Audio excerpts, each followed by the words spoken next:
The time was the turn of the century, and the place, Salem, Massachusetts.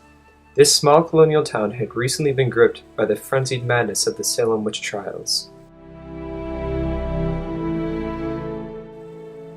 In the year of 1692, hundreds of men and women were accused of witchcraft, sending the population at large into a panic. This resulted in the executions of 20 suspected witches.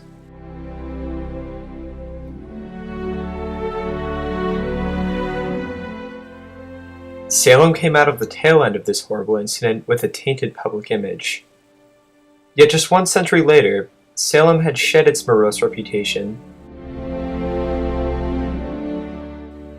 and become one of the most prosperous cities in all of the United States. What was the catalyst of change that brought Salem into the forefront of the United States economy? How did Salem eventually become the location of the oldest running museum in the United States? The answer is simple.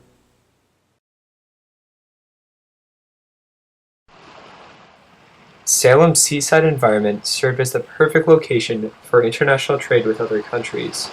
Starting in the early 1700s, Salem began to blossom as a seaport center of trade. As the business of international trade grew, so did the number of wealthy sea captains and merchants who called Salem their home. The most profitable trade venture was by far commerce with East India and China. Exotic goods from Asia were in high demand, and many people who had a stake in East Indian and Chinese trade became extremely wealthy. As sea vessels holding large crews of sailors, also called supercargoes, traveled back and forth between Salem and Asia, they accumulated many treasures and foreign objects of interest.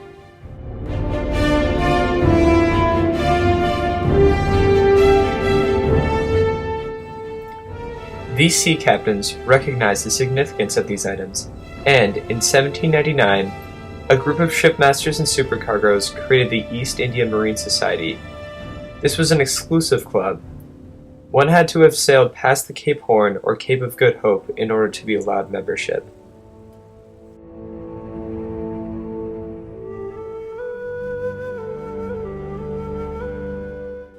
The club was designed for 2 central purposes. First of all, the society reimbursed disabled members or families of members that had died during their work.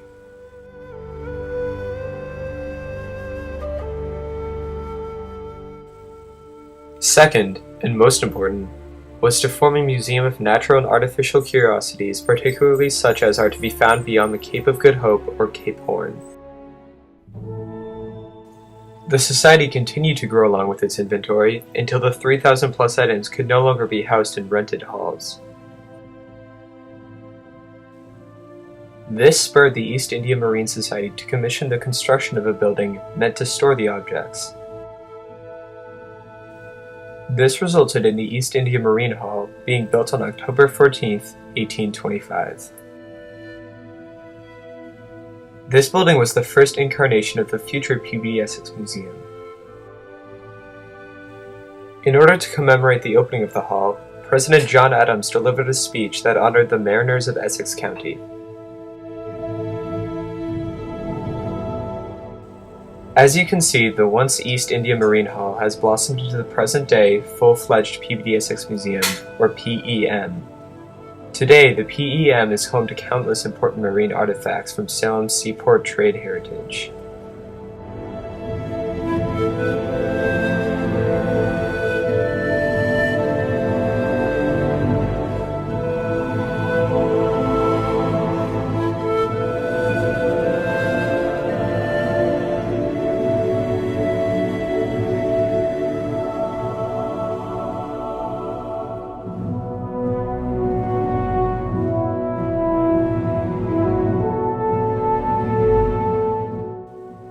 The items displayed in the hall, along with the East India Marine Hall itself, are a necessity in understanding the history of Salem during the 18th and 19th centuries.